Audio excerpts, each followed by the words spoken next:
I'm on the main card. I forgot my sunglasses to wear inside. Shit, I'm supposed to do that now, right? Mike, over here. What's going on, buddy? How's it going? Doing well. How was the travel to Vancouver? I know you got a lot of Canadian support here. How's it been the last couple of days? Dude, it was awesome, man. It felt like, felt like a little army of us going out because I've got 3 teammates that came out as well, fighting on the card. So Jasmine Jastovicius, Kyle Nelson, Deanna Balbita, and with that we had all our coaches together. So Andre Graham-Blott, Danny Patterson, Adrian Woolley, Cruellen Helmegen,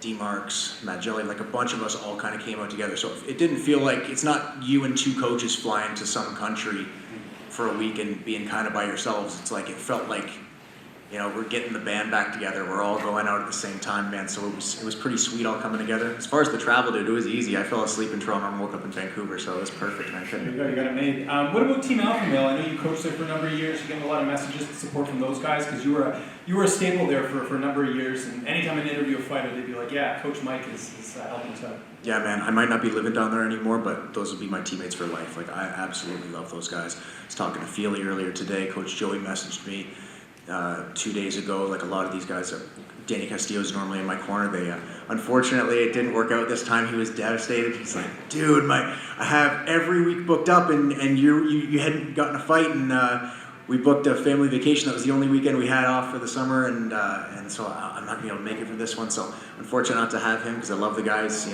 Big brother to me. But I've got some absolutely world-class coaches in my corner, so I feel really confident with the guys I brought with me." And we've talked about the push you're getting on this card, the placement. I see you're doing a lot of media. Did the MMA Hour. You did some local stuff here today. How do you take all that in without letting it get to your head a little bit? I know you're a humble guy, but it's hard not to get caught up in all this.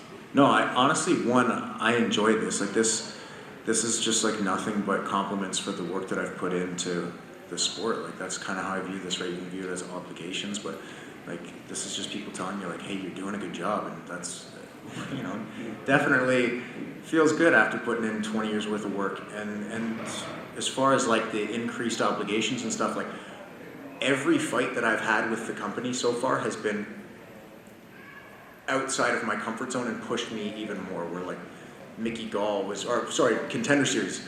I was main event for Contender Series. I'm like, "Oh shit, my name's on the billet. Like, I'm the last guy. Like, it's coming down to my fight, and the last fight people are gonna remember." Then it's okay. Well, my debut, they'll probably give me like an undercard on some Fight Pass, whatever fight, and I'm fighting a 10 fight UFC veteran in my debut in a sold out arena. Then the next one I'm fighting in Vegas on the main card of a fight night. Now I'm on the main card of a pay-per-view. Like, every one of them was like, "This is bigger than I thought they were gonna. This is, it's more of a push than I thought I was gonna get." So it's continued to happen with all 3 of my experiences so far with the UFC, and so far I'm 3-0 with 3 first-round stoppages. So as far as the is it too much? Certainly hasn't been so far. I'm 100% sure it's not going to be this week. Yeah, my last question. I don't think anyone else asked any hockey stuff here because I gotta do my Canadian duty here. Did the Leafs make a mistake not making a better effort to keep Kyle Dubas in the game? I don't know, man. That's I follow. I watch hockey at the house. Like, my dad and my brother always have it on. I watch it with the guys, but I don't follow it religiously enough to know like the whole roster. I asked Jasmine this question. I mean, you both got on the mic after UFC 70 and called for the return to Canada. Were you surprised by the traction that got? Because it feels like, at least in part, this is why we're here.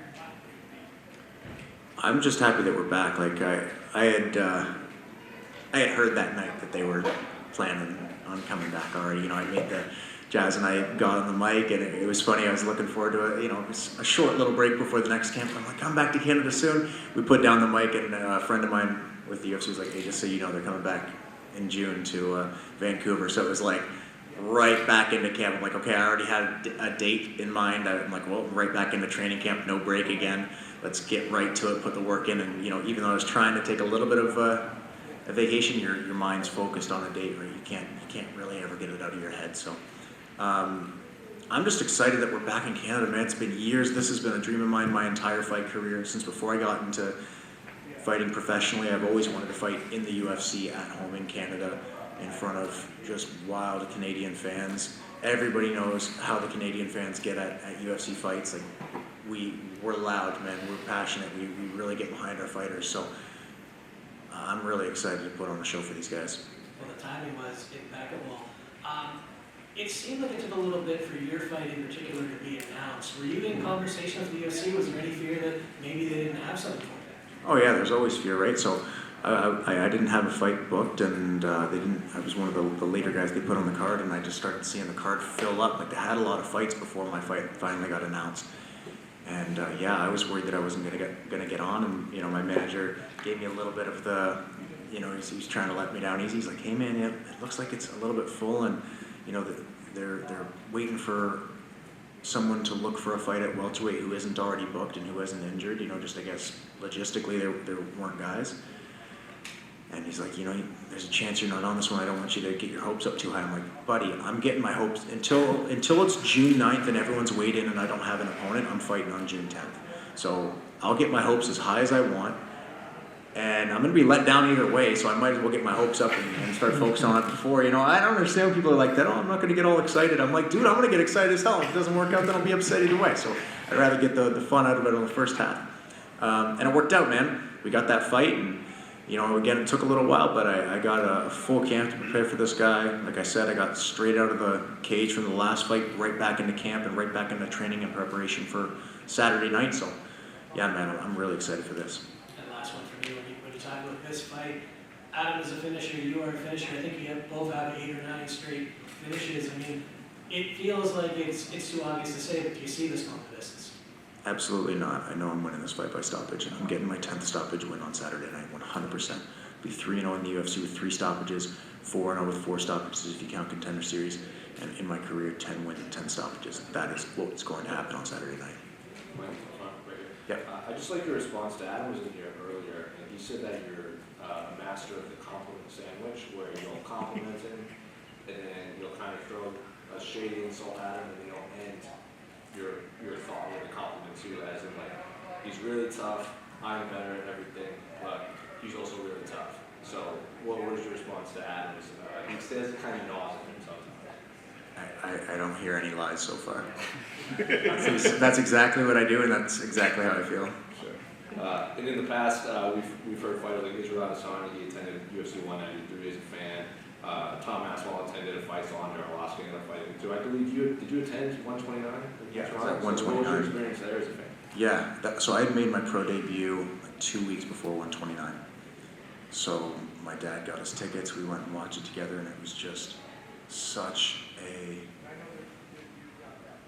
surreal moment, seeing the cage, seeing guys from the area and from Canada fighting in the UFC cage in the same room as me, and it really felt like I was going to be there one day. I was telling myself, I'm like, you're not just a spectator, you're not just here walking, you're not just here having a couple of fights, you're going to be in this cage, you're going to be on pay-per-view, you're going to be fighting in that cage in front of 20, 30,000 Canadian fans at some point. So I feel like it really was kind of almost manifested in a way, but yeah, it's cool to have heard guys like that. I heard the same thing about McGregor saying, being at the fights in Ireland and saying that he's going to be the main event someday, and it's pretty cool to be able to add myself to that list.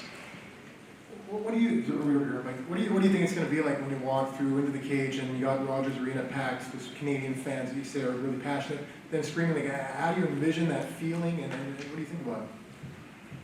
I've put a lot of time into this, the feeling, visualizing what I think it's going to be like, what it's going to feel like, what it's going to sound like, what the air is going to feel like, what my skin's going to feel like. And the last few fights especially, like once I get into the cage, that's when I just start feeling peace, man. That's when I feel calm. I feel like everybody in life falls victim to looking forward to things or not living in the present moment. And as much as martial arts keeps me centered and present in the moment as far as like sparring and having to be focused on what's in front of you, I'm always relaying it toward my next fight or my next potential fight. And especially once you have a date in mind, like everything is run through the lens of how is this going to work on June 10th. So when I'm finally in there, it feels like this sense of peace where I'm like, I am certain I've done everything I possibly could in preparation for this, and now I don't have to look forward to anything. I don't have to compare myself to anything. All I have to do is just be myself right now and do what I do and trust my instincts and allow my nearly 20 years of preparation to be on display tonight to get the job done. And I'm curious, do you have any connection to BC at all? I know you're from out east, but have you done much time in Vancouver, BC before? This is my first time in BC, so the only two provinces before this week that I'd never been to are Newfoundland and BC, so awesome to be able to check BC off the list.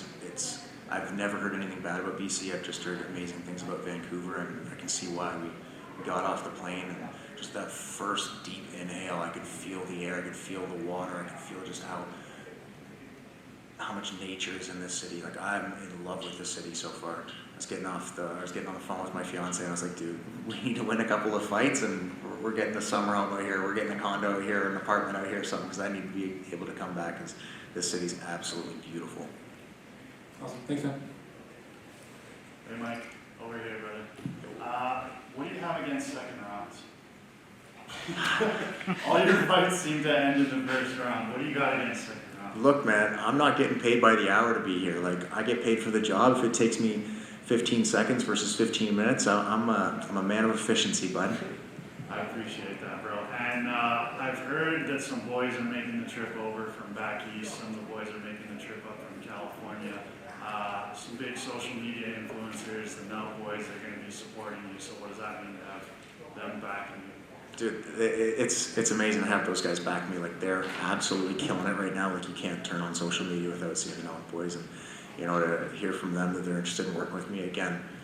You could view any of this stuff, the main card placement, the coming back to Canada, working with the Malott boys. You could view that as pressure. Like, oh man, this is like, what does all this mean? It's like, what it means is you're going to go out there and win your fight anyway on Saturday night, and you're just going to have that much bigger of a celebration after. Like, I'm going to have some new friends to hang out with and celebrate with, and promote ourselves with. Like, it means a lot again to get that like compliment from these guys saying that they believe in what I'm doing enough to back me. So I'm really proud to be working with the Malott boys and working with these guys. So I'm pretty pumped.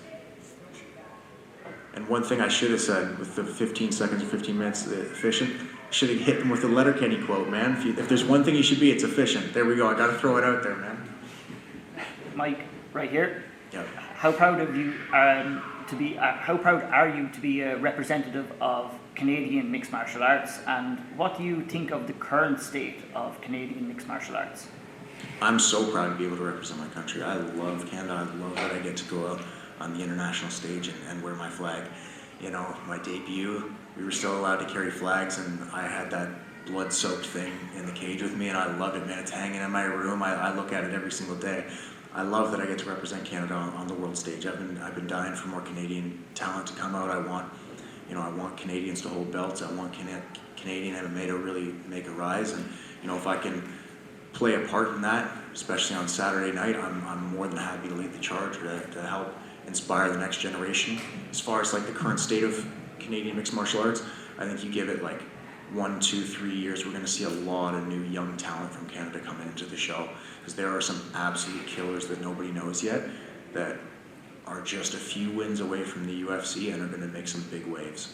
Are you happy to be the one that's kind of leading that charge with all the new prospects coming through? Yeah, for sure, man. If I'm the one leading the way, then that's awesome, right? It's funny, I was talking to, back to the Alpha Male comment, I was talking to some of the guys down at Alpha Male, Feely especially is one of my closest friends. We were chatting about it. We're like, man, it really felt like, when we were like 20, 21, there were all these guys up at the top kind of talking about, all the vets that were there, and he's like, and they're gone now, dude. It just feels different. And I'm like, no, we're the guys now. Like, yeah, we were 22, 23, looking up to the Fabers and the Chad Mendez and the Joseph Benavidez and the Lance Palmers and Danny Castillos and all these guys.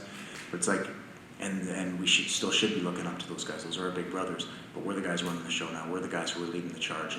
And the young 22-year-olds are the ones that are looking up to us, and they're looking to us for how to act, how to carry ourselves, and how to train, and how to fight, and how to dig deep. It's like it's cool to be able to have the like changing of the guard and the changing, the passing of the torch, especially when you don't really realize it until like one day you look around, you're like, shit, aren't we 22, man? Aren't we 23? Isn't our whole career ahead of us? Like, no, man, I'm 31. I'm deep in this. This is the time to get this done. Thanks, Mike.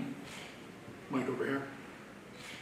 How much of an impact did those couple of years that you taken off to focus on grappling, to focus on coaching, have in getting you to this point now where when you came back, the knockout win over Solomon Renfro, Contender Series, on to where you are now? I think it was huge. I was 25, I was doing well, fighting professionally. I probably could have, after a win or two, gotten to the UFC, a few years earlier. But I think taking those 3-4 years off from competition and 3 years of full-time coaching and cornering whatever it was, 20 to 22 UFC fights, and then the hundreds of other fights I cornered through regional circuits and other promotions, it really helped me build an MMA game with a deep, strong foundation. It made me understand the game more. It made me understand fighting. It made me understand my preparation more and what different fighters need, what I need versus other teammates or other fighters that I see. So it really allowed me to mature as a fighter without having those years of damage from fights. So I think, yeah, that was absolutely monumental. I think I could have done well had I been thrown into the UFC right off the bat, but I think that taking the long road was the right road for me. Does it feel to you that some people at times see that it's just 11 fights, you're 31 as you said, and kind of think this guy doesn't have that experience he doesn't have because they maybe don't know all of the coaching, they don't know all those years that went into it, and you're able to kind of not sneak up on people a little bit because it's now becoming a highlight reel of first round finishes, but catch people off guard a little bit with the depth of your game? Yeah, I think it's easy to see not a ton of fights professionally and think maybe I don't have that kind of experience, but I've been around for a long time, man. I haven't taken any breaks from this sport, even though I took time off competing. MMA has always been at the forefront of my mind, and grappling and wrestling and fighting and striking, and I love that I don't have a ton of fights yet, and it's kind of almost seems like, where did this guy come from? Why? It's the classic story of guys popping up out of nowhere. Jorge Masvidal seemed like he popped out of nowhere and is famous. It's dude, I remember watching that guy kick Eve Edwards in the head in Bodog fights back in what was that, 2007? I was like, dude, this guy's gonna be a killer. I was right. Took 13 years, but man, and he was already a killer at that time, right? He was already professional. It's not like that's when he started training, right? This guy's been an animal his whole life, and then and now just finally got the recognition on the world stage, right? So, not to compare myself to him in any way, but kind of feels like that, where I've been around for a while. I just haven't felt the need to let people know yet. Now that you're sitting on the dais with a pay-per-view backdrop behind you, any message for the classmates of 14-year-old Mike Malott at Hillfield that thought you were crazy for chasing this dream? Told you. Just want a prediction from me for the main event between Nunes and Nakam. How can you bet against Nunes? She's amazing. She's the greatest female fighter of all time, in my opinion. She's absolutely incredible. So, no disrespect to her opponent, but yeah, Nunes is a beast. She's a different level.